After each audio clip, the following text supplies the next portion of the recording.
எதிர்த்து பேசிட்டு வணக்கம். இது புதிய தலைமுறையின் நேர்பட பேசு. இந்த நிகழ்ச்சி மூலமாக மீண்டும் உங்களை சந்திப்பதில் மிக்க மகிழ்ச்சி.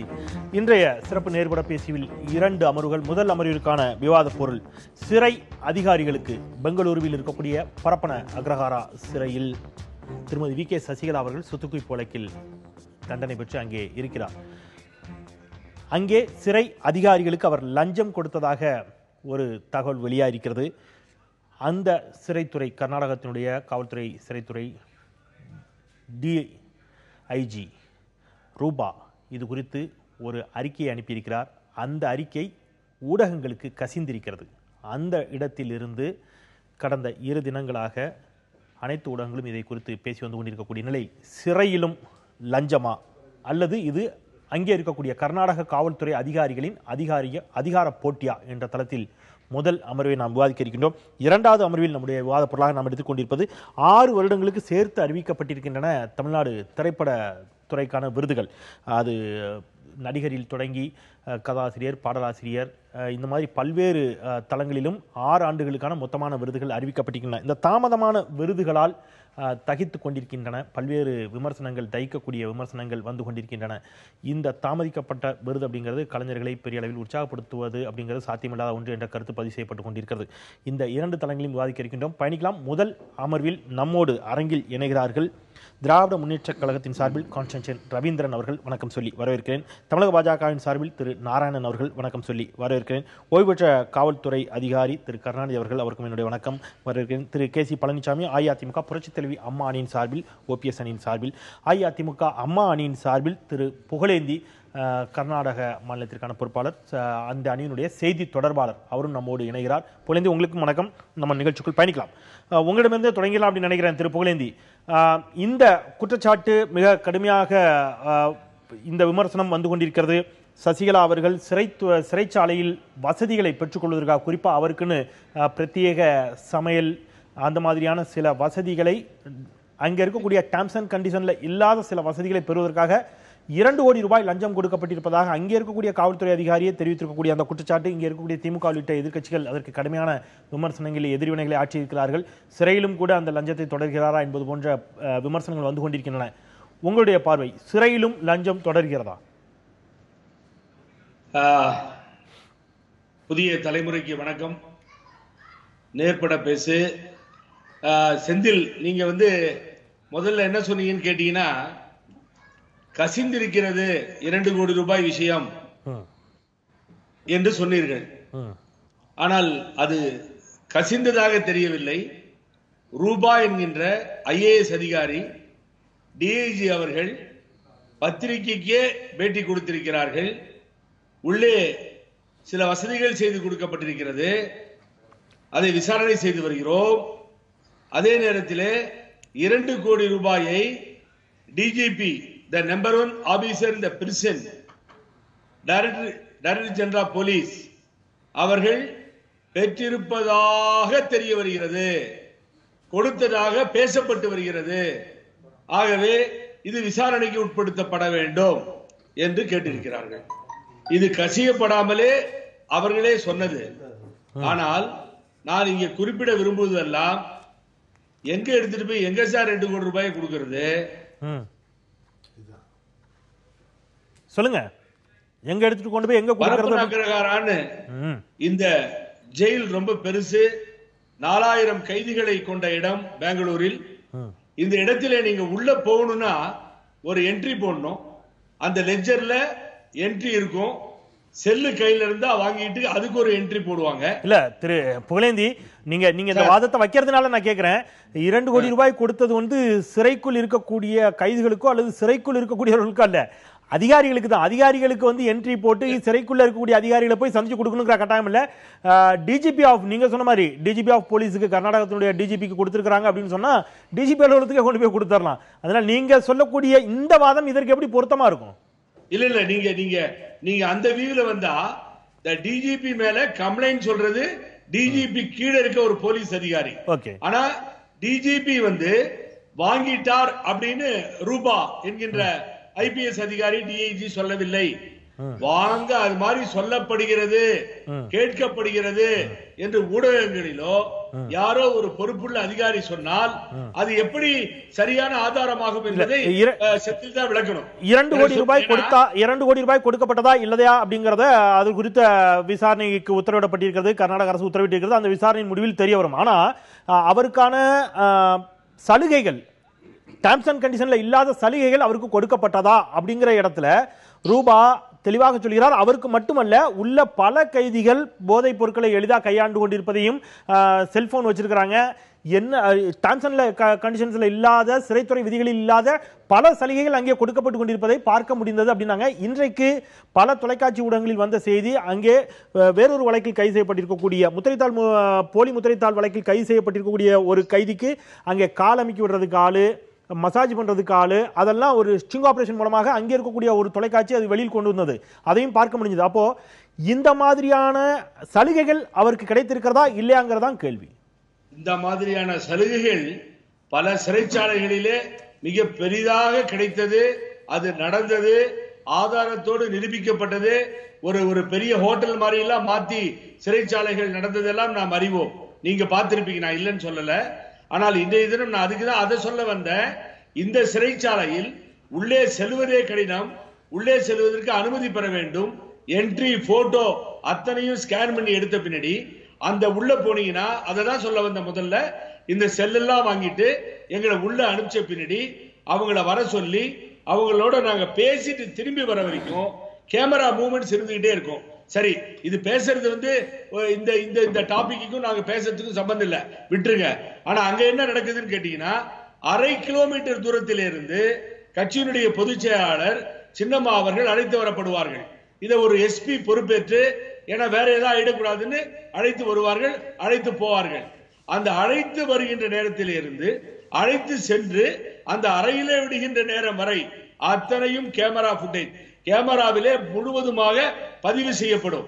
இந்த உயர் அதிகாரி சிட்டியில, பெங்களூர்ல 18 கிலோமீட்டருக்கு இந்த பக்கம் உட்கார்ந்து அதை அப்சர்வ் பண்ணி பார்க்க முடியும். இதை அங்கே இருக்கின்ற ஜெயில் சீனியர் சூப்பரண்டன்ட் பார்க்க முடியும்.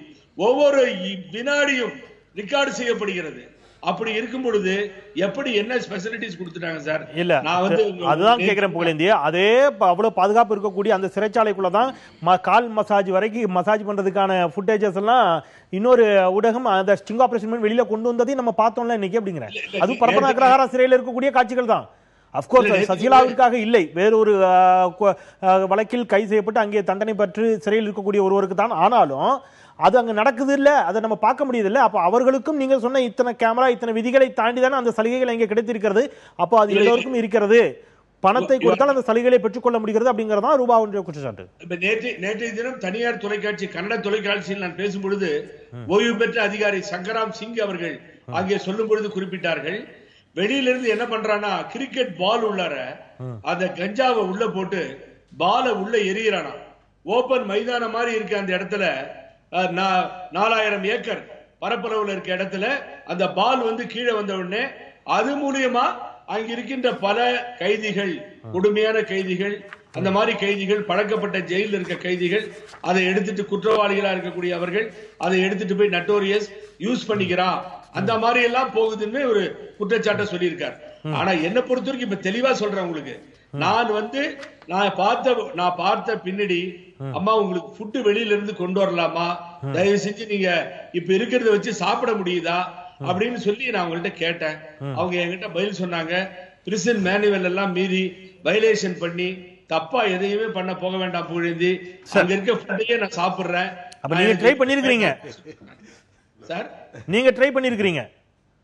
அவங்க மறுத்துறாங்க permission. No no no no சி, நான் டீப்பா வரேன். அந்த இதுக்கு என்னன்னு கேட்டீங்கன்னா, அதுல நம்பர் 1 நம்பர் 2 பிரிசனர்ஸ் இருக்கு. அதுல இன்கம் டாக்ஸ் பே பண்ணி கவர்மெண்ட் பர்மிஷன் கொடுத்திருந்தா நீங்க ஃபுட் உள்ள கொடுக்கிறதுக்கு. சரி, நான் மீண்டு வருகிறேன் புகழேந்தி. அந்த இடத்துல இருந்து நான் உங்களிடம் மீண்டு வருகிறேன்.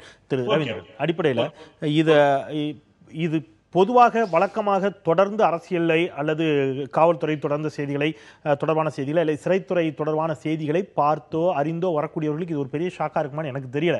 ஏன்னா நம்ம இங்கேயே பார்த்தோம், தமிழகத்தில் இருக்கக்கூடிய புழல் சிறையாக இருக்கட்டும், புதிய முறையை ஒரு செய்தி ஒளிபரப்பாகி வேலூர் சிறையிலேருந்து ஒருத்தர் கைதி செல்ஃபி எடுத்து அவரே வீடியோ எடுத்துலாம் பேசி அனுப்புறாரு, எங்களை எங்கள் கொடுமைப்படுத்துறாங்கன்னு. செல்போன்கள் சகஜமாக நடமாடுகின்றன, போதைப் பொருட்கள் நடமாடுகின்றன அப்படிங்கிறது பல முறை வந்து கொண்டிருக்கக்கூடிய ஒரு செய்தி தான். இந்த மாதிரியான ஒரு செய்தியை திமுக எப்படி அணுகிறது? இதுல ரெண்டு விஷயம் பார்க்கணும். அதாவது அவர் ஒரு கட்சியினுடைய பொதுச் செயலாளர் என்ற முறையில் உள்ளே இருக்கிறார். இப்படி சொல்லப்படுகிற அல்லது யாரால் இந்த குற்றச்சாட்டு வைக்கப்படுகிறது, அவர்களுடைய பின்னணி, யார் மீது சொல்லப்படுகிறதோ அவர்களுடைய பின்னணி. டிஐஜியாக இருக்கக்கூடிய ரூபா அவர்கள் 2000 அவர்கள் சிவில் சர்வீஸ் பாஸ் பண்ணி ஐபிஎஸ் அதில் 5வது ரேங்க் எடுத்து வந்தவர்கள் மட்டுமல்ல, ஹூப்ளி மாவட்டத்தில் இருக்கிற போது அன்றைக்கு மத்திய பிரதேசத்தினுடைய முதலமைச்சராக இருந்த உமா பாரதி அவர்கள் அங்கே வந்தபோது கலகம் ஏற்படுகிற போது மைக்கேல் டி குன்ஹா என்கிற நமக்கெல்லாம் நன்கு அறிமுகமான நீதியரசர் உமா பாரதி அவர்களை கைது செய்ய சொல்லுகிறார். இதே ரூபா அவர்கள் தான் கைது செய்திருக்கிறார். அது மட்டுமல்ல, அசிஸ்டன்ட் கமிஷனர் ஆஃப் போலீஸ் என்று பெங்களூர் சிட்டிக்கு வருகிற போது முன்னாள் முதலமைச்சர் எட்டியூரப்பா அவருக்கு கொடுக்கப்பட்டிருந்த அதிகப்படியான காவல் போர்சஸ் வித்ட்ரா பண்ணி இருக்கிறார். இப்படி அவரினுடைய கடந்த கால அணுகுமுறைகளை பார்க்கிற போது அவர் ஒரு நேர்மையான அதிகாரியாகத்தான் தோன்றுகிறது. இந்த பக்கம் யார் மீது குற்றம் சாட்டப்படுகிறது என்று பார்க்கிற போது தேர்தலிலே ஜெயிப்பதற்கு வாக்காளர்களுக்கு பணம், வந்த பிறகு ஆட்சி அமைப்பதற்கு சட்டமன்ற உறுப்பினர்களுக்கு பணம், பிரிந்து போகிற கட்சியிலே சின்னத்தை நிலைநிறுத்துவதற்கு பணம், இப்படியான பேக்ரவுண்ட் இருக்கிற ஒரு சூழலில் பார்க்கிற போது இவர்கள் அந்த பணம் கொடுத்திருக்கலாம் அப்படின்னு நீங்க ஐயப்படுறீங்க. இப்போ கேள்வி, இத காங்கிரஸ் திமுக கூட்டணி, காங்கிரஸ் கூட்டணியில் இருக்குது, கர்நாடகத்தில் நடைபெற்றுக் கொண்டிருப்பது காங்கிரசினுடைய ஆட்சி. அந்த இடத்துல திருமதி வி கே சசிகலா அவர்கள் சிறையிலிருந்து விடுதலை செய்யப்பட்டாலும் அல்லது அவங்க இன்னும் அடுத்த கட்ட நடவடிக்கை சட்ட ரீதியிலான நடவடிக்கைகளை மேற்கொண்டு கொண்டிருக்கிறார்கள். அந்த மாதிரியான ஒரு இடத்துல இது திமுகவிற்கு பிரதான போட்டியாக இருக்கும். அதிமுகங்கிற கட்சிங்கிற அடிப்படையில் இதை காங்கிரஸ் அங்கே ஆட்சியில் இருக்கிறது, காங்கிரஸ் கட்சியை பயன்படுத்தி இன்னும் கொஞ்சம் அவர்கள் மீதான இந்த மாதிரியான குற்றச்சாட்டுகளை ஊடகங்களில் வருவது போன்ற ஒரு தோற்றத்தை ஏற்படுத்தும் மூலமாக பலவீனப்படுத்தக்கூடிய ஒரு முயற்சியை அங்கிருக்கக்கூடிய காங்கிரஸ் அரசு செய்கிறதா? அதாவது உங்களுடைய கூட்டணியில் இருக்கக்கூடிய காங்கிரஸ் அரசு, எங்களுடைய கூட்டணியில் இருக்கிற காங்கிரஸ் அரசாங்கம் எங்களுக்கு உதவி செய்வதற்காக சசிகலா மீது இப்படி ஒன்றை செய்திருக்கிறதா? ஏன்னா முதலமைச்சர் கட்டுப்பாட்டில் தான் காவல்துறை இருக்குது அப்படின்னு நீங்க கேட்கறீங்க. த காம்ப்ளிமெண்ட் ஆஃப் த ரியாக்ஷன், அதனுடைய எதிர்வினை எங்கே போகும் என்றால், திமுக இங்கு ஆட்சி அமைப்பதற்கு அவர்களுக்கு உதவாது, அவர்கள் ஆட்சியை அவர்கள் இழப்பதற்கு அது காரணமாகும். ஏனென்றால் காவல்துறையை கையில் வைத்திருக்கிற ஒரு முதலமைச்சர் தனது காவல்துறைக்கு தனது ஆட்சிக்கு ஒரு களங்கத்தை கற்பித்துக் கொண்டு ஒரு தோழமை கட்சியாக இன்னொரு மாநிலத்தில் இருக்கிற திராவிட முன்னேற்ற கழகத்திற்கு உதவி செய்ய வேண்டும் என்கிற கட்டாயம் அவர்களுக்கு இல்லை. எனவே இது அவரையே பாதிக்கும் என்பதால் தனக்குத்தானே சூனியம் வைத்துக் கொள்ளக்கூடிய ஒரு தேவையில்லாத வேலையை ஒரு முதலமைச்சராக இருப்பவர் செய்வாரா என்கிற கேள்வியும் இருக்கிறது. இதையும் தாண்டி இன்னொன்று சொல்லுகிறேன், இப்படி அவர்களை நாங்கள் அசிங்கப்படுத்தி அல்லது இன்னும் அவர்களை தரம் தாழ்த்தி எங்களை உயர்த்தி கொள்ள வேண்டிய நாகரீகமற்ற அரசியலில் திராவிட முன்னேற்ற கழகம் ஒருபோதும் இறங்காது, அதை ஒத்துக்கொள்ளவும் செய்யாது. திருநாராயணன், இந்த நிகழ்வுகள் குறித்த உங்களுடைய பார்வை? தமிழகத்தில் வருமான வரித்துறை சோதனைகள், சிபிஐ சோதனைகள் நடைபெற்ற பொழுது அந்த துறையானது மத்திய பாஜக அரசிடம் இருக்கிறது. அதே போல டெல்லியிலே தினகரனுடைய கைது நடந்த பொழுது அது அங்கே இருக்கக்கூடிய காவல்துறை மத்திய பாஜக அரசிடம் இருக்கிறது என்கிற காரணத்தினாலே அழுத்தங்கள் கொடுக்கப்படுகிறது. அவங்க தான் பிரஷர் பண்றாங்கலாம் சொன்ன எதிர்கட்சிகள் இப்பொழுது அதே வாதத்தை தானே வைக்க வேண்டும் கர்நாடகாவில். நீங்க சொன்னது சரிதான். அங்கே இருக்கக்கூடிய காங்கிரஸ் அரசு ஒரு அழுத்தத்தை திமுக கொடுத்ததன் மூலமாக மிகப்பெரிய அழுத்தத்தை சசிகலா லஞ்சம் கொடுத்தார் என்கின்ற ஒரு வாதத்தை, அதாவது அந்த மாதிரியான ஒரு குற்றச்சாட்டை சொல்லி, நான் நேரடியாகவே சொல்கிறேன், குடியரசுத் தலைவர் தேர்தலில் நீங்கள் எங்களுடைய வேட்பாளருக்குத்தான் வாக்களிக்க வேண்டும் என்று ஏன் அழுத்தம் கொடுப்பதற்காக இதை காங்கிரசும் திமுகவும் திட்டம் போட்டு செய்திருக்க கூடாது என்று கூட சொல்லலாம். நான் அந்த மாதிரி சொல்லலாம். ஏன்னா அப்படிப்பட்ட ஒரு மோசமான அரசியலைத்தான் இதுவரையிலும் நேர்மையாக நடைபெற்று கொண்டிருந்த சோதனைகளின் போது எதுக்கு எடுத்தாலும் இன்னைக்கு பிஜேபி இதுக்கு நீங்க என்ன கூப்பிட்டது சந்தோஷம்தான். ஆனா நியாயமா பார்த்தா காங்கிரஸ்காரங்களை உட்கார வச்சு அந்த கேள்வியை கேட்டிருக்கணும். கேட்டீங்க, பரவாயில்ல, கூட்டணி தெளிவா கேட்டீங்க, ரொம்ப மகிழ்ச்சி. அதனால அரசியல் இப்பொழுது இவர் சொல்றாரு பாருங்க, இதனால என்ன யூஸ்? யூஸ் இருக்குது. ஒரு அரசியல் என்று சொன்னால் இதற்காக செய்கிறோம் என்று சொல்லலாம். ஆனாலும் வந்திருக்கிற குற்றச்சாட்டு இன்னும் ஒரு படி மேல போய் உமா பாரதியை கைது செய்தார், அதே போல எடியூரப்பா விஷயத்துல நடவடிக்கை எடுத்தார் என்கின்ற காரணத்தினால ஏன் காங்கிரஸ் அரசு பாஜகவுக்கு எதிரான ஒரு அதிகாரியை வைத்து இதை செய்திருக்க கூடாது அப்படின்லாம் கூட வாதங்களுக்காக கேட்கலாம். ஆனா நான் அப்படிலாம் கேட்கல. விஷயம் இதுதான், இந்த அதிகாரியானவர் நேர்மையானவராக இருக்கிறார். சசிகலா என்பவர் அவர் அதாவது நீங்க சொன்னாங்க இந்த மாதிரி ஒரு பொதுச் செயலாளர் என்ற அடிப்படையில் இருக்கிறார். பொதுச் செயலாளர் அடிப்படையில் அவர் குற்றவாளி அல்ல. அவர் ஜெயலலிதா அவர்களுக்கு போயஸ் கார்டனில் அந்த வீட்டிற்கு சென்று முறைகேடுகள் செய்வதற்காகவே சென்றார் என்ற குற்றச்சாட்டின் அடிப்படையில் அவருக்கு தண்டனை வழங்கப்பட்டிருக்கிறது.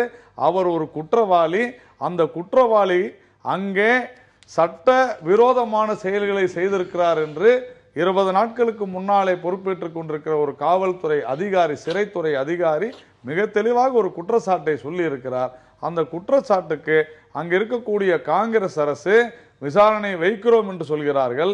ஆனால் இன்றைக்கு அந்த டிஜிபி அவர் வேற மாதிரி சொல்றாரு. இந்த மாதிரி ஒரு குழப்பம் அங்கே நிலவிக் கொண்டு, அதையெல்லாம் இல்லாம எனக்கு தெரிந்த வரையில ஒரு சிட்டிங் ஜட்ஜு அவரை வச்சு ஒரு தலைமை நீதிபதியோட ஒரு விசாரணை செய்வதில் கூட தவறு இல்லை. ஆனால் திமுகவும் காங்கிரசும் இனி பிஜேபி தான் எல்லாத்துக்கும் காரணம்னு சொல்லக்கூடாது. அப்படி சொன்னாங்கன்னா இதுக்கு காரணம் காங்கிரஸ் திமுகவும் தான். சார், அந்த இடத்துல காவல்துறை அதிகாரியுடைய கருத்தோட ஒரு இடைவெளிக்கு போகலாம். இதுல சிறைத்துறையில இந்த மாதிரியான நடவடிக்கைகள் நடப்பது மக்களுக்கு அதிர்ச்சியா இருக்குதா இல்லையாங்கிறது ஒரு பக்கம். ஓய்வு பெற்ற காவல்துறை அதிகாரி அப்படிங்கிற முறையில நீங்க சிறையில இந்த மாதிரி நிகழ்வுகள் நடப்பதை எப்படி பாக்குறீங்க? நடக்கும் நம்புறீங்களா? அது ஆச்சரியமா இருக்குதா? இப்ப எல்லாரும் சிறைத்துறையை காவல்துறை ஒன்றுன்னு நினைச்சுக்கிறாங்க. அது கிடையாது. சிறைத்துறைங்கிறது வேற, எங்க காவல்துறைங்கிறது வேற. யூனிஃபார்ம் போட்டிருக்கமே தவிர அது வேற. சிறைக்கும் அது காவல்துறைக்கு மிகப்பெரிய இது என்னன்னு கேட்டீங்கன்னா, காவல்துறை வெளியில் நடக்கிறது எல்லாம் பப்ளிக்ல நடக்கும். ஒருத்தருக்கு ஒரு செஞ்சாக்க அதை பார்த்துக்கிட்டு இருக்கிறதுக்கு அதற்கு ஆப்போசிட் பாரம் பார்த்துக்கிட்டே இருப்பான், தகவல் சொல்லிடுவான், புகார் கொடுத்துருவான், வெளியில வந்துடும். ஆனா சிறையில் அப்படி கிடையாது. ரகசியமாக நடந்தால் வெளியில் வர்றதுக்கு வாய்ப்பே கிடையாது. இதெல்லாம் 4 செவத்துக்குள்ளே ஒருத்தருக்கு செய்யணும்னு சொன்னால் அந்த 4 செவத்துக்குள்ளே யாருக்கும் தெரியாமல் செய்யலாம். அங்கே தப்பி தவறி பார்த்தா கூட அங்கே இருக்கிற கை தான் பார்க்க போகிறான், அவனுக்கு அவன் வேலையை தான் பார்க்குற, இதையெல்லாம் பார்த்து அவன் பண்ணுறான். அவனுக்கு தேவை அவன் தன்னுடைய இதுதான். பல மரணங்கள் கூட அந்த மாதிரி தான். அது வெளியில் தெரியறதுக்கு வெளியே தெரியறதுக்கு வாய்ப்பே கிடையாது. பல மரணங்கள், சிறையில் இருக்கக்கூடிய மரணங்கள் சிறையில் இருக்கிறது அதை விசாரணை வைக்கிறாங்கல்ல, விசாரணை இது பண்ணுவாங்க. எதுவும் தெரியாம போறது. நான் சொல்றது சலுகைகள் காட்டுறது. மரணத்தை மறைக்க முடியாது, மரணத்தை சொல்லித்தான் ஆகணும். அது காரணிகள் ஆர்டிஓ என்கொயரி வைப்பாங்க, ஆர்டிஓ என்கொயரியில் அது வெளியே வந்துடும். நான் சொல்றது சலுகைகளுக்கு காட்டுறது இருக்க, அதை மறைமுகமா செய்வதற்கு வாய்ப்பு இல்லை. அப்படி இருந்து இது வெளியே வந்திருக்குன்னு சொன்னா அங்கேயே இருக்கிற அலுவலர்கள் மூலமாக இதனால் பாதிக்கப்பட்டவர்கள், ஏன்னா அவர்களுக்கு போய் சேர வேண்டியது போய் சேரலங்கிறதுக்காக கசி விட்டுருக்கலாம். ஒரு சின்ன குறுக்கிட்டு தான் நீங்க சொல்றது நடக்கும், நீங்க ஒத்துக்கிறீங்க. நடந்திருக்கும். அதுல ஒண்ணு இல்ல, இந்த விஷயத்துல நடந்து பொதுவா சிறையில அப்படி நடக்குங்க.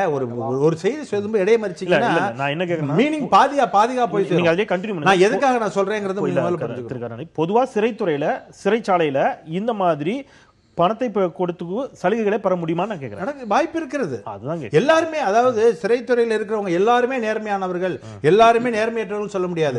அதுல யாருக்கும் நேர்மையற்ற அதிகாரிகளை கரெக்டா போய் தட்டி அவர்களை வச்சு செய்யலாம். இப்ப சின்ன சாதாரண குற்றவாளிகள் இருக்காங்க, உள்ள இருக்காங்க, அவர்களுக்கு அங்க உள்ள சின்ன காவலர்கள் மூலமா ஏதாவது ஒண்ணு செய்யலாம். இவ்வளவு திடீர்னு செக் பண்றாங்க, செல்போன் மாட்டுது, கஞ்சா மாட்டுது. எப்படி மாட்டுது? எல்லாமே அவர் சொன்னது மாதிரி செவுத்துல தூக்கி போடுறது இல்ல, ஆட்கள் மூலமாகவும் போகுது. அதனால நான் சொல்ல வரேன். இதுல நான் எதுக்கு நான் அது உண்மை நடந்திருக்கிறது உண்மை இருக்குன்னு சொல்றேன்னு கேட்டீங்கன்னா, அனுப்பியிருக்கிற அதிகாரி ரிப்போர்ட் அனுப்பிச்சினவர் சாதாரண ஆள் இல்லை, அவர் லேடி இல்லை, சாதாரண ஆள் இல்லை. அவங்க வந்து அவங்களுடைய ட்ராக் இது வந்து ரெக்கார்டு வந்து வெரி பெஸ்ட் ரெக்கார்டு. அவங்க காலேஜ் ஸ்கூல்ல இருந்தே தி பெஸ்டா இருந்து வந்திருக்கிறாங்க. அப்படிங்கும்போது அவர்கள் வந்து ரொம்ப ஸ்லிப் ஷார்டா ஒரு ரிப்போர்ட் அனுப்புறதுக்கு வாய்ப்பே கிடையாது. ஒன்றுக்கு பல முறை யோசனை பண்ணி தான் பண்ணியிருப்பாங்க. எங்கள் இதில் நாங்கள் 0 டாலரன்ஸ்னு சொல்லுவோம். சின்ன குற்றத்தை கூட பொறுத்துக்கொள்ள முடியாத தனம் இருந்தால் தான் அவன் நல்ல போலீஸ் அதிகாரியாக இருக்க முடியும். எல்லாத்தையும் அட்ஜஸ்ட் பண்ணிட்டு போகிறவன் நல்ல அதிகாரியே இல்லை. அந்த மாதிரி ஒரு குவாலிட்டி இருக்கிறதுனால அவர்களால் 20 நாளிலே அவர்களால் தாங்கிக் கொள்ள முடியாததுனால தான் ஒரு ரிப்போர்ட்டை வைக்கிறாங்க. அவங்க இதை மட்டும் சொல்லலை, இவங்க மேட்டரை தான் இப்போ நம்ம எடுத்து பேசிக்கிட்டு இருக்கோம். ஆனால் அவன் கொடுத்த ரிப்போர்ட்டில் அது மட்டுமே இல்லை, நிறைய விஷயங்கள் அங்க நடந்த பல விஷயங்களை வெளியே கொண்டு வந்திருக்காங்க, சர்ஃபேஸுக்கு கொண்டு வந்திருக்காங்க. அப்படிங்கும்போது அவர்களுக்கு உள்நோக்கம் இருப்பதற்கு வாய்ப்பே கிடையாது.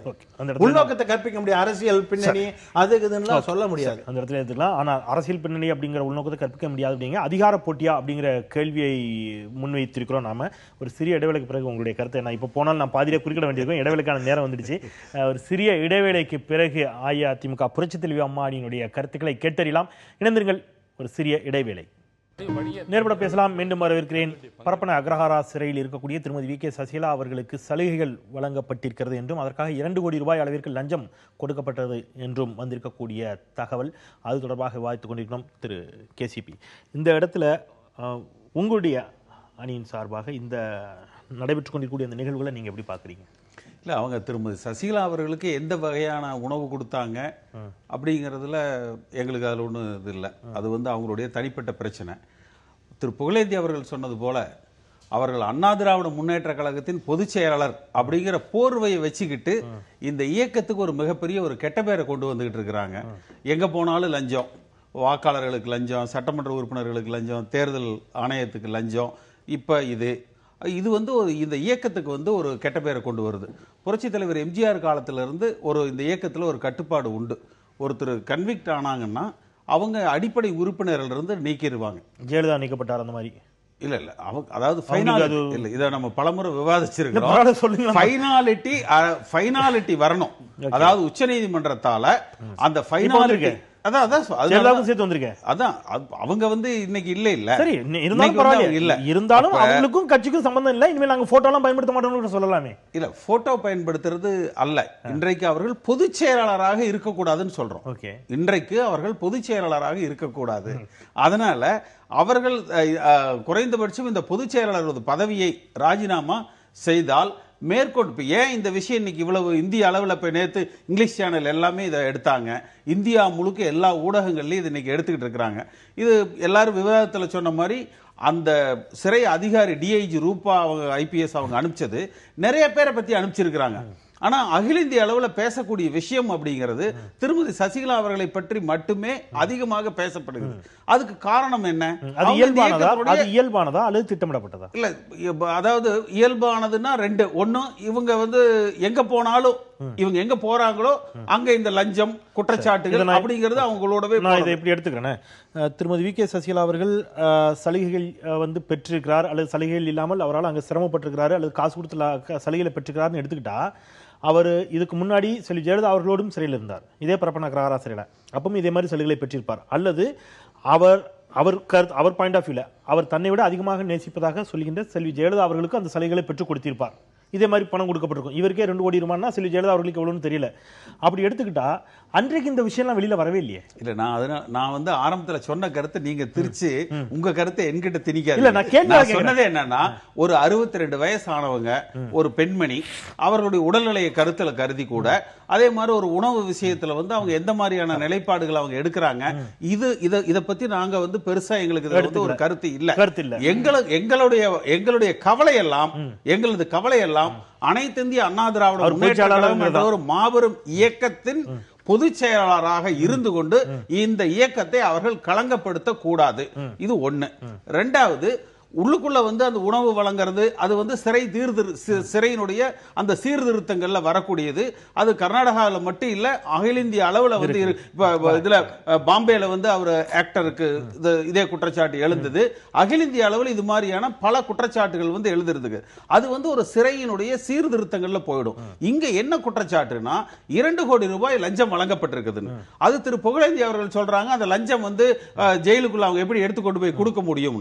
நிச்சயமா வெளியில இருக்கக்கூடிய யாரோ திருமதி சசிகலாவை அடிக்கடி சந்திக்கக்கூடிய திரு தினகரனோ திரு திவாகரனோ அல்லது அவர்களது உறவினர்களோ தான் அந்த பணத்தை கொண்டு போய் வந்து ஒப்படைச்சிருக்கோம். ஒரு வாதத்துக்கு ஆனா இது ஒரு வாதம் இல்ல, நான் இதை முடிச்சிடுறேன். ஆனா இன்னைக்கு அந்த ஒரு விசாரணை அதிகாரியா போட்டிருக்கிறவங்க யாரு?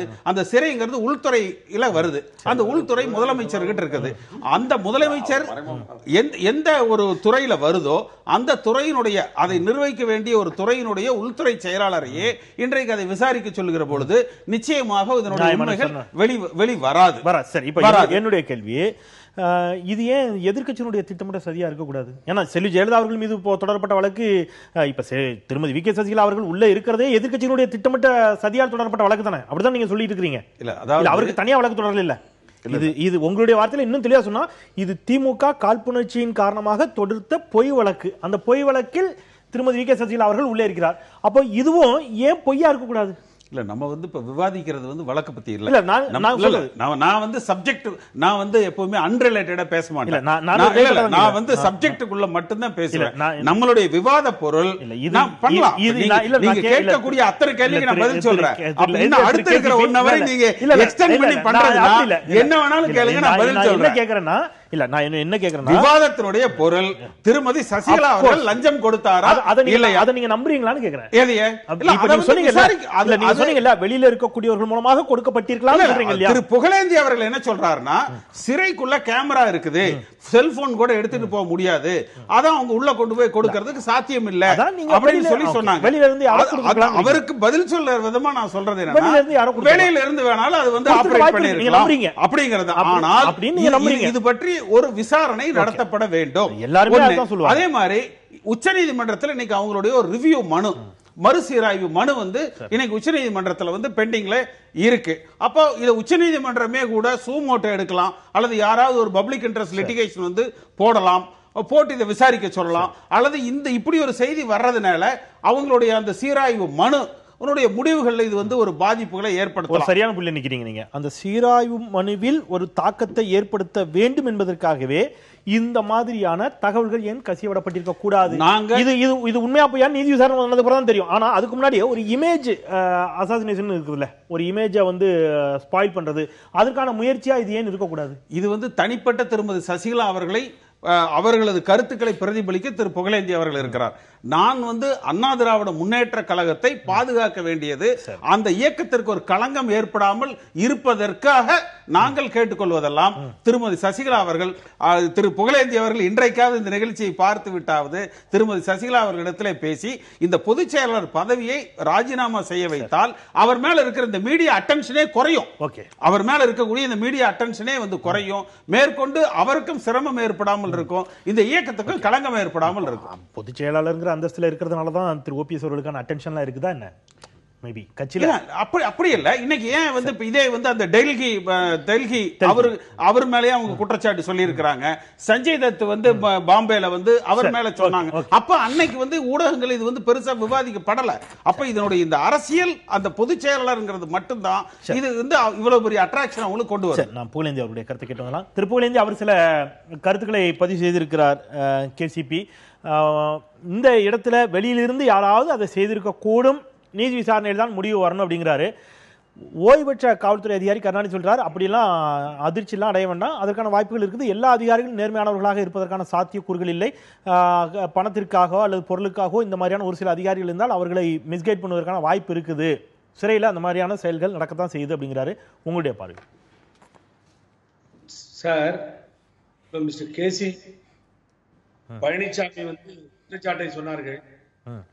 Is mistaking. என்னாச்சுன்னா, நான் சொல்றது சிறையில எப்படி உள்ள முடியும், வெளியில வர முடியும், everything is recorded through the கேமரான்னு சொன்னேனே தவிர பணம் உள்ள எடுத்துட்டு போய் எப்படி கொடுக்கறது, பணம் எப்படி வாங்குறதுக்கு பிரச்சனைக்கே வரல. ஏன்னா பணம் நாங்க கொடுக்க போயிருந்தா தானே இதெல்லாம் பேசணும். இது அவசியமே இல்ல, அவசியம் இல்லாத ஒரு சப்ஜெக்ட். இப்ப அவர் என்ன, எங்க பொதுச் செயலாளருக்கு என் நண்பர் சொல்றாரு, அட்வைஸ் பண்ணி அவரை பொதுச் செயலாளர் இருந்து நீக்கிட்டா இவ்வளவு பெரிய விஸ்வரூபமா இந்த பிரச்சனை எல்லாம் போகாதுன்னு சொல்லி ஒரு சூப்பர் அட்வைஸாவே வச்சுக்குவோம். ஏன்னு கேட்டீங்கன்னா, அவங்கதான் அவங்களுடைய தலைவரை முதலமைச்சரா பண்ணாங்க 2-3 தடவை. அவங்கதான் இப்ப உட்கார்ந்துருக்க முதலமைச்சரையும் முதலமைச்சரா பண்ணாங்க. பேச வேண்டியதா பேசிட்டும், பரவாயில்ல. பட் நான் என்ன சொல்ல வரேன்னா, இங்க குறிப்பா நான் முதல்ல இப்ப என் மேல ஒரு குற்றச்சாட்டு இருந்தது சார். ஓப்பனா உங்களுக்கு புதிய தலைமுறைக்கு சொல்றேன். யாரோ ஒருத்தர் வெளி மாநிலத்திலிருந்து என் மேல கேஸ போட்டு ஒரு 2 லட்சம் ரூபாய் கணக்கு கொடுக்கலன்னு சொல்லி 156ல கேஸ போட்டான் பூனாவில இருந்து. நான் போட்ட உடனே என்ன ஆச்சுன்னு கேட்டீங்கன்னா, விடாம போய் தகராறு பண்ணி அந்த கோர்ட்ல முறையிட்டு வாதிட்டு டிஸ்சார்ஜ் வாங்கிட்டு வந்தேன். என்னுடைய நண்பர் பழனிசாமி மேலையும் 75 கோடி ரூபாய் மோசடி செய்ததா சிங்கப்பூர் தொழிலதிபரும், இன்னொருத்தர் வேற மொரீசியஸ்ல இருந்து ஒரு தொழிலதிபரும், ஆதப்பன் ரத்னசாமின்னு ஒரு கேஸ போட்டாங்க. இந்த குற்றச்சாட்டை அவர் ஃபேஸ் பண்றது அவரோட சொந்த விஷயம், நான் அதுக்கு வரல. அதுக்காக பழனிசாமி அரசியல் விட்டு போகணும்னு புகழேந்தி சொல்ல முடியாது, அது தப்பாயிடும். அது நான் அதை பேச விரும்பல, அது பர்சனல். ஆனா அவர் அட்வைஸ் பண்ணி எங்க பொதுச் செயலாளர் சொல்ல சொன்னார்னா, நாங்க பொதுச் செயலாளர் ராஜினாமா பண்ணா அதிமுகவே போயிடும், அனைத்து இந்திய அண்ணா திராவிட முன்னேற்ற கழகமே இருக்கிறதுக்கு வாய்ப்பு இல்லை. இப்போ புகழேந்தி அவர் நீங்க சொன்ன கருத்துல நாராயணன் ஒரு இடத்துல மறுக்கிறாரு. மற்றவர்கள் மீது குற்றச்சாட்டு சொல்லப்படுகிறது, ஆனால் உச்ச கட்ட நீதி வழங்கும் பரிபாலனமாக இருக்கக்கூடிய உச்சநீதிமன்றம் அவரை குற்றவாளி என்று உறுதி செய்திருக்கிறது. அந்த உறுதி செய்த பிறகும் நீங்க குற்றம் சாட்டப்பட்டதற்கும் குற்றவாளி என்று உறுதி செய்யப்பட்டதற்குமான வித்தியாசம் இருக்குது இல்லையா? அதை கவனத்தில் எடுக்கணும்ல. மிஸ்டர் செந்தில் டெஃபினட்டா ஒத்துட்டு இந்த பொதுச் செயலாளர் பழனிசாமி சகோதரருக்கும் சொல்றேன், 2 நாளைக்கு முன்னாடியே தீர்ப்பு வரதுக்கு முன்னாடி எந்த தீர்ப்பு வந்தாலும் ஏற்றுக்கொள்கிறேன் என்று சொல்லி சென்றிருக்கிறார்கள். இதிலே குற்றவாளியானவர் புரட்சி தலைவி அம்மா அவர்களும் அந்த கருணாநிதி போட்ட வழக்கிலே 96 இந்த வழக்கினுடைய தீர்ப்பிலே அவர்களும் இருக்கிறார்கள் என்பதை மறந்துவிட முடியாது. இதை பேசுறதுக்கு நல்லா இருக்கும். யார் யார் குற்றவாளிகள் என்பது எங்களது நெஞ்சங்களிலே ஈட்டியை பாய்ச்சதாக இருந்தது. புரட்சி தலைவி அம்மா அவர்களும் அங்கே குற்றவாளி என்று சொல்லும் பொழுது நான் வரேன், திருப்பி வரேன். உங்க கருத்துல ஏதோ மாறுபடுற ஒரு சின்ன குறுக்கீடு தான். நான் வரேன் திருப்பி. திரு புகழேந்தி அவர்கள் எனக்கு தொழில் முறையில் இருக்கக்கூடிய ஒரு தனிப்பட்ட பிரச்சனையை நீங்க சொல்றீங்க. நிச்சயமா இதை பற்றி விவாதிக்கிறதுக்கு நான் தயாராக இருக்கிறேன். இன்னும் ஏதாவது ஒரு ஊடகம் இந்த பிரச்சனையை எடுத்து பேசினாங்கன்னா, வெளிநாட்டு தொழிலதிபர்கள் இந்தியாவில் எப்படி கொள்ளையடிக்கிறாங்க, அதற்கு மத்தியில இருக்கக்கூடிய அரசாங்கங்கள் எப்படி துணை போகுது, திருமதி சசிகலா போன்றவர்கள் அதில் எப்படி பலனடைகிறாங்க அப்படிங்கறத முழுமையா நான் விவாதிக்கிறதுக்கு இருக்கிறேன். எப்பவுமே தன்னுடைய பழியை தீர்க்கிறதுக்காக விவாத பொருள் தாண்டி வெளியில போய் சம்பந்தம் இல்லாத விஷயங்களை பேசக்கூடாது. இதை பேசுறதுன்னா என்னைக்கு வேணாலும் எடுங்க, எந்த சேனல்ல வேணாலும் எடுங்க, நான் தயாரா இருக்கிறேன். நான் திரு புகழேந்தி, நீங்க உங்க மேல இருக்கிற ஒரு வழக்கையும் சுட்டி காட்டீங்க, அவர் மேல இருக்க ஒரு வழக்கையும் சுட்டி காட்டீங்க. உங்க மீது இருக்கக்கூடிய வழக்கை சுட்டி காட்டுறதுக்கான உரிமை இருக்குது. அவர் மீது தனிப்பட்ட முறையில் தொழில் காரணமா இருக்கக்கூடிய வழக்கை சுட்டி காட்டுகின்ற பொழுது அவர் அதை மறுத்திருக்கிறாரு. நம்ம அந்த இடத்துல இருந்து நகர நான் மீண்டும் கூட உங்களோட மறுகிறேன். திரு Pugazhendhi will come back to you. ஏதாவது சொல்லணும்னா சுருக்கமா நிறைய செய்யுங்க, நான் வரேன். இல்ல செந்தில் சார், ஒரு நிமிஷம் என்ன பேச விடுங்க. ஒருத்தர் மேல குற்றச்சாட்டு சொல்லும் பொழுது கோபம் வர்றதுல தப்பு இல்ல. எவ்வளவு எனது நண்பர் கொதிப்படைகிறார் என்பதையெல்லாம் நானும் அடைந்த காலங்கள் உண்டு. ஆனா என்னுடைய லெவல் என்ன, கழக செய்தி தொடர்பாளர். என்னுடைய லெவல் என்ன, கர்நாடக மாநில செயலாளர். இந்த இயக்கம் 50 மாவட்ட செயலாளர்கள், அமைப்பு செயலாளர்கள், 1.5 கோடி உறுப்பினர்களை கொண்ட இயக்கம். இதுல என்ன போய் அட்வைஸ் பண்ணி பொதுச் செயலாளர் இருந்து வெளியில போன்னு சொல்லாமா? பழனிசாமி சொல்லலாமா? நிச்சயமா இதான் நாங்க தேர்தல் ஆணையத்திலேயே மனுவா கொடுத்திருக்கிறோம். இது ஒண்ணு இன்னைக்கு சொல்றது இல்ல. தேர்தல் ஆணையத்திலேயே திருமதி சசிகலா அவர்களது நியமனம் செல்லாதுன்னு அறிவிக்க சொல்லி கேட்டிருக்கிறோம். இதுதான் எங்களுடைய வழக்கே. நம்ம அதை தாண்டி இன்னும் கூட சில விஷயங்கள் பேச வேண்டியிருக்கு. நான் வரேன், திருப்பி வரேன். திருப்பூர்லேருந்து திருப்பி வரேன். கார்த்திக் சார், நான் என்ன சொல்றேன், நான் வரேன். இவர் இந்த சப்ஜெக்ட டைவர்ட் பண்றதுக்காக பண்றாரு. கொஞ்சம் மெதுவா நான் வரேன். யாரோ ஐயா வரேன், நான் திருப்பி வரேன். கேசி பழனிசாமி சொன்னாரு முதல்ல அவருடைய இதுல துவக்கத்துல என்ன உணவு கொடுக்குறாங்கன்றதெல்லாம் கவலை இல்லை, அவங்களுக்கு 63 வயசு எல்லாம் சொன்னாங்க. அதெல்லாம் வயது, எந்த உணவு, இதெல்லாம் எந்த ஒரு சிறையில் அதெல்லாம் கிடையாது. என்ன உணவு சொல்லப்பட்டிருக்கிறதோ, சுகர் பேஷண்டாக இருந்தால் அதற்கு தகுந்தா போல அவங்க தேவைன்னா பண்ணிக்கலாம். அதுக்காக நான் ஃப்ரைட் ரைஸும் கோபி மஞ்சூரியனும் சிக்கனும் மட்டனும் சாப்பிடலாம் சாப்பிட முடியாது. அதுக்கெல்லாம் சிறை விதிகளில் எந்த விதமான அனுமதி கிடையாது. அது சட்ட விரோதம் தான், கண்டெம்ப்ட் ஆஃப் கோர்ட்டு தான். இன்னும் சொல்ல போனா ரிவ்யூ பெட்டிஷன்ல சுவோமோட்டோ சுப்ரீம் கோர்ட்டு இதை கண்டெம்ட் ஆஃப் கோர்ட்டா பார்க்கணும். இன்னும் அதே மாதிரி பிரிவென்ஷன் ஆஃப் கரப்ஷன் ஆக்ட்ல இவங்களை புக் பண்ணணும். அதெல்லாம் ஒன்றும் சந்தேகம் இல்லை. விஷயம் என்னன்னா, சொல்லியிருப்பது ஒரு சாதாரண தனிநபர் அல்ல, அந்த சிறைத்துறை டிஐஜி என்பதை நாம் புரிந்து கொள்ள வேண்டும். தவிர அவங்க போய் இதுல லீக் பண்ணலாமா, சொல்லலாமா, பிரஸ் மீட் பண்ணலாமா, பண்ணலாம். யார் வேண்டுமானாலும் குற்றம் நடந்தால், அது இந்தியன் ஆக்டிலே இருக்குது, நம்முடைய ஆக்டில் இருக்குது, சட்ட விதிகள் இருக்குது. யார் வேண்டுமானாலும் குற்றம் நடந்தால், ஒரு இடத்துல பிரச்சனை நடக்குதுன்னா நானோ செந்திலோ கருணாநிதி சாரோ யார் வேணாலும் சொல்லலாம். அதுல எந்த விதமான சந்தேகமும் கிடையாது. அதனால நடந்து இருப்பது ஒரு மோசமான, தமிழகத்திற்கே ஏன் இந்தியாவிற்கே தலைகுனிவான ஒரு விஷயம் சொல்லி இருக்கிறாங்க. நான் என்ன சொல்றேன், அதை முதல்ல நாம் ஏற்றுக்கொள்ள வேண்டும். சென்னையிலிருந்து தமிழகத்திலிருந்து ஊழலை கையோடு பெங்களூருக்கும் கொண்டு சென்றிருக்கிறார் சசிகலா என்கின்ற அந்த அவமான செய்தியை நாம் உணர்ந்து கொண்டு அதை துடை தெரிவதற்கு என்ன செய்யணுமோ அதை செய்யணுமே தவிர அதை விட்டுட்டு தேவையில்லாத விஷயங்களை பேசுவது தவறு. இதில் இன்றைக்கு நடந்திருக்கிற இந்த செயலை நாம் ஒரு அரசியலாகவோ அல்லது காவல்துறை அதிகாரிக்குள் இருக்கிற மோதலாகவோ கடந்து விடாமல், இந்த சமூகத்தின் மீது இருக்கிற ஒரு நோய், இந்த நோயை தீர்ப்பதற்கு நமக்கு இருக்கிற இந்த சமூகத்தின் மீது அக்கறையின்பால் இதை உறுதியாக நடவடிக்கை எடுக்க வேண்டும். இதில் அரசியல் இருப்பதற்கு வாய்ப்பில்லை என்று நான் சொல்லுவதை விட பேசிய தோழர்களும் சொன்னார்கள், காவல்துறை முன்னாள் அதிகாரி கருணாநிதி அவர்களும் சொன்னார்கள். ஆக இதில் எந்த அரசியலும் இருக்க வாய்ப்பில்லை. இது நடந்திருப்பதற்கான வாய்ப்புகள் 99% கைப்பொண்ணுக்கு ஏதன் கண்ணாடி என்கிற விதத்தில் அது இருக்கிறது. இன்றைக்கு நடந்திருக்கிற இந்த அவமானத்தால் ஏற்கனவே மத்திய அரசு ஒரு தேர்வு நடத்திய போது அந்த தேர்விலே ஒரு கேள்வி வந்தது. இந்தியாவிலே பதவியிலே இருந்து ஊழல் வழக்கால் தண்டிக்கப்பட்டு பதவி இழந்த முதலமைச்சர் யார் என்று கேட்டபோது 4 பேர் கொடுக்கப்பட்டிருந்தது. அதில் ஜெயலலிதா பெயர், ஜெயலலிதா தான் ஆன்சர். ஒரு மத்திய அரசு இப்படி ஒரு கேள்வியை கேட்டு மத்திய அரசு நடத்துகிறது என்றால் இந்தியா முழுக்க ஒரு கேவலத்தை உருவாக்கிய ஒரு சூழலில் மீண்டும் இப்படி ஒரு கேவலம் தமிழகத்திற்கு தேவையா என்பதுதான் கோபமே தவிர, இதில் அவர் சசிகலாவாக இருந்தாலும் சரி, யார் XYZ ஆக இருந்தாலும் சரி, அவர் மீது கண்டிப்பான நடவடிக்கை எடுத்து மீண்டும் அவர் தவறு செய்து நிரூபிக்கப்பட்டால் அதிலும் அவர் தண்டிக்கப்பட வேண்டும். இனிமேலும் இது போன்ற சிறைக்குள் இருக்கிறவர்கள் தண்டனை கைதிகளாக தங்களை திருத்திக் கொள்வதற்கு பார்க்க வேண்டுமே தவிர, அங்கே போய் மீண்டும் சொகுசாக இருந்து விட்டு வருவார்களே ஆனால் அவர்கள் திருந்துவதற்கான வாய்ப்பே இருக்காது. சிறை என்பது தவறு செய்த மனிதன் தன்னை திருத்திக் கொள்வதற்காக கொடுக்கப்படுகிற வாய்ப்பே தவிர, ஓய்வெடுத்து விட்டு சொகுசறையில் இருந்து வந்து மீண்டும் சொகுசாக தவறுகளை செய்வதாக ஒரு தவறான முன்னுதாரணம் வந்துவிடக் கூடாது என்கிற காரணத்தினால்தான் தளபதியார் தெளிவாக சொன்னார், லஞ்சம் இங்கு மட்டுமல்ல ஒட்டுமொத்தமாக அது நடந்து கொண்டிருக்கிறது, அது கண்டிக்கப்பட வேண்டும் என்று அவர் சொல்லி இருக்கிறார். பீகார்ல வந்து கனிமொழி ராசா அவங்க இருந்தபோது அதெல்லாம் வந்து என்ன புகார் வந்தது, இந்த மாதிரியான விஷயங்கள்லாம் இல்ல தவறான தகவல். அதாவது இது இடையில போடுறது, இது தயவு செய்து நாராயணன் அவர்கள் வாபஸ் வாங்கணும். தயவு செய்து இது மாதிரி அமித்ஷாவுக்கும் தான் உத்தரப்பிரதேசத்துல வந்துச்சு, அமித்ஷாவுக்கும் உத்தரப்பிரதேசத்துல வந்துச்சு, 16 லட்சம் தேசிய தலைவர் பீகார்ல இருந்தப்போ வந்துச்சு. இந்த மாதிரி பிஜேபி தலைவர்கள் 16 லட்சம் திகார் சிறையில் இருந்தபோது அவருக்கு உணவு கொடுக்கப்பட்டதாக வந்தது.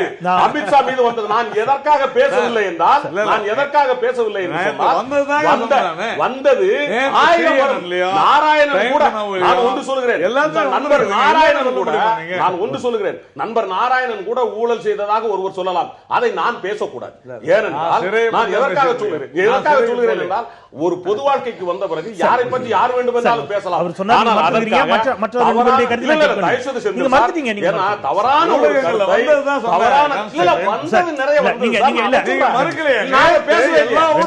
நான் வந்து ஒரு நாகரிகம் ஒரு தேசிய தலைவர் மீதும் இன்றைக்கு இருக்கிற அமித்ஷா பேசவில்லை. 2 பேருக்குமான கோரிக்கை அவர் ஒண்ணு வச்சுட்டாரு, நீங்களும் அதை மறுத்துக்கிறீங்க. மற்ற 2 ஆளுமைகளுக்கும் கொஞ்சம் வழி கொடுத்தீங்கன்னா சிறப்பா இருக்கும். ஒரே வரி, அதாவது வந்ததை எல்லோரும் பேசிவிடலாம் என்று பேசிவிடக் கூடாது. ஏனென்றால் இந்த சபை என்பது நம்ம 4 பேருக்கான சபை.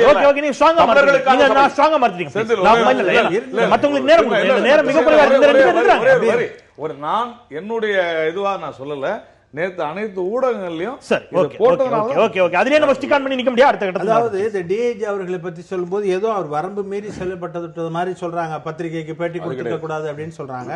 அதை வந்து நம்ம விளக்க கடமைப்பட்டிருக்கிறேன். அதாவது அவங்க வந்து டிஐஜி ரேங்க்ல இருக்கிறவங்க போது பத்திரிகைகள் வரும்போது மோத திருப்பிட்டு போக முடியாது, நான் ஒன்றும் சொல்ல மாட்டேன். அவங்க ரொம்ப காசியஸாக தான் பேட்டி கொடுக்குறாங்க. நான் கொடுத்த ரிப்போர்ட்டை பற்றி நான் விளக்கமாக சொல்ல முடியாது. This would not be a fair on my part. I won't reveal that one. But நான் அதற்கான ஆதாரங்கள் என்னிடம் இருக்கிறது, நான் எங்கள் விசாரணையில் நான் சொல்வேன் அப்படின்னு சொல்லியிருக்காங்க. எல்லாம் அவங்க வந்து பயஸ்டா, இவங்க தான் வந்து அந்த ஒரு பர்டிகுலர் இதை பிடிச்சி சொல்லுவாங்க. அவங்க எதை பற்றியே சொல்லலை. பொதுவாகவே எனக்கு கடமை ஒன்று இருக்கிறது. நான் வந்து பார்க்கும்போது இதை பார்த்துட்டு நான் சும்மா போக முடியாது, எனக்கு கேள்விப்பட்டது சொல்கிறேங்கிறாங்க. அவர்கள் சரிதில் வந்து ஒரே ஒரு விஷயம் வந்து என்னன்னு கேட்டீங்கன்னா, அந்த அவருக்கு மேல் உள்ள அதிகாரி மேல் உள்ள அந்த லஞ்சத்தை வந்து கான்ஃபிடென்ஷியல் ரிப்போர்ட்டாக அனுப்பி இருந்திருக்கணும். அதையும் வந்து ஓப்பன் ரிப்போர்ட்டில் நீங்கள் வாங்கியதாக சொல்கிறீர்கள்ங்கிற அந்த ஒரு ஆஸ்பெக்ட் மட்டுமே கொஞ்சம் யோசனை பண்ணாமல் பண்ணிருப்பான்னு தெரியுது. ஆனால் அது என்ன காரணத்திற்காக பண்ணான்னு தெரியல. ஒருவேளை கீழே உள்ளவங்க அதுக்கு தகுந்த மாதிரி ஏதோ ஒரு அவருக்கு ஆதாரம் கிடைத்தது காரணத்தினால செய்திருக்கலாம். அது ஒன்றுதான் நான் இந்த டிபார்ட்மெண்ட்ல இருந்தவங்க அவர்களை தெரிய தவிர மற்றபடி அவர்கள் வரம்பு மீறி போகவில்லை. இந்த இவர்கள் சொல்வதை போல காழ்ப்புணர்ச்சி அதிகாரிகளுடைய மோதல் காரணமாக வெளிவரவில்லை. இது வந்து ஒரு அதான் நான் சொன்னது மாதிரி zero tolerance, courage of conviction உள்ள ஒரு அதிகாரிகளுடைய வெளிப்பாடு தான் நான் சொல்றேன். இல்ல, அவங்க அந்த அதிகாரியினுடைய ரிப்போர்ட் அப்படிங்கிறது வந்து அந்த டிஜிபி மேலேயும் அவங்க அந்த குற்றச்சாட்டை வந்து சொல்லியிருக்கிறாங்க. அந்த டிஜிபி தான் அதுக்கு அந்த குற்றச்சாட்டுக்கு ஆளானவராக இதுல வந்து இருக்கிறாரு. நிச்சயமா அந்த டிஐஜியோட கருத்துக்கள் வந்து ஒரு நியாயமானதாக, ஒரு நேர்மையான முறையில் தான் அவங்க செயல்பட்டு இருக்கிறாங்க அப்படிங்கறத எங்களோட ஒற்றைவரில் நிறைவு கருத்து. புகழேந்தி, புதிய விவாதங்களுக்கு வழி இல்லாமல் உங்கள் தரப்பு நியாயங்களை பதிவு செய்து நீங்க நினைக்கக்கூடிய கருத்துக்களோடு நம்ம நிறைவு செய்யலாம். செந்தில், நான் ஒரு முக்கியமான விஷயம் பேசலாமா? பேசுங்க ப்ளீஸ். ஒண்ணு இல்ல, இப்ப அவரு மிஸ்டர் கருணாநிதி சார் வந்து சொன்னாங்க, officer he served in the department so many years, will appreciate it. நான் இல்லைன்னு சொல்லல. அவங்க வந்து நான் என்ன சொல்ல வரேன்னு சொன்னீங்கன்னா, அவங்க இன்டர்னல் பிரச்சனைக்கு நான் போக விரும்பல. சிறைத்துறையில நான் கேள்விப்பட்ட வரைக்கும், நேற்று நம்ம படிச்ச வரைக்கும், that the DGP, the Satyanarayana Rao, senior most officer, DGP retired ஆக போறாங்க. அவர் வந்து he was working in CBI. நேற்று அவர் பேசும்பொழுது ஒரு பிஸ்கட் துண்டை கூட நான் தொட்டது இல்லைங்க, எனக்கு தேவையில்லை, நான் ஒரு சின்சியர் ஆபீசர்னு கர்நாடகாவுக்கே தெரியும், இந்தியாவுக்கே தெரியும்ன்றதை சொல்லிட்டு இது இல்லைன்னு சொல்லி மறுத்திருக்காங்க.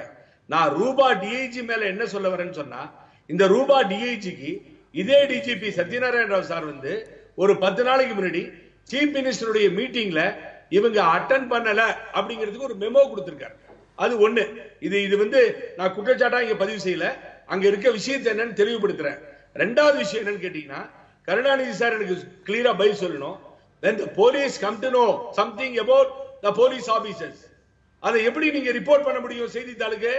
நாராயணன் கூட சொல்றாரு, எந்த சட்டத்தில் இருக்கு? இது வரைக்கும் நான் பார்த்ததே கிடையாது. ஒண்ணு சொல்லுங்க, when DIG must report to the DGP or home department, home secretary, she cannot come out and expose deliberated and wrongly reported to the media.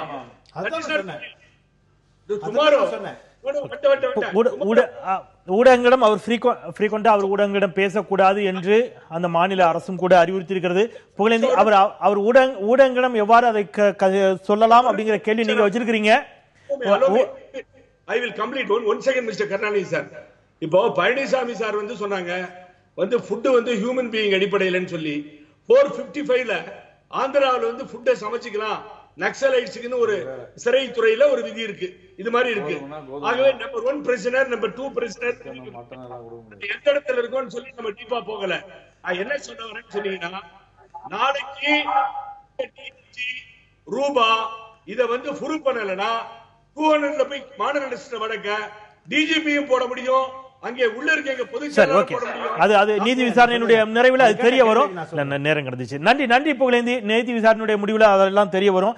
1 மணி நேரத்திற்குள் நம்ம எந்த அளவுக்கு இந்த தலைப்பிற்குள் நம்ம பயணிக்க முடியுமோ, விவாதிக்க முடியுமோ அந்த அளவுக்கு தான் விவாதிக்க முடியும், விவாதித்திருக்கிறோம் என்ற நம்பிக்கையோடு நிறைவு செய்கின்றேன். இணைந்தீர்கள், பெங்களூரிலிருந்து இணைந்தீர்கள் திரு புகழேந்தி, உங்களுக்கு எங்களுடைய நன்றிகள். அரங்கில் இணைந்த 4 நன்றி, பார்த்த நேர்களுக்கும் நன்றி சொல்லி முதல் அமர்வை நிறைவு செய்கின்றேன். 2வது அமர்வு 6 வருடங்களுக்கு சேர்த்து அறிவிக்கப்பட்டிருக்கின்றன தமிழ் திரைப்பட விருதுகள். தாமதமான விருதுகளும் தகிக்கும் விமர்சனங்களும். நேர்பட பேசலாம். இணைந்தீர்கள் சிறிய இடைவேளைக்கு பிறகு. எதிர்த்து பேசிட்டு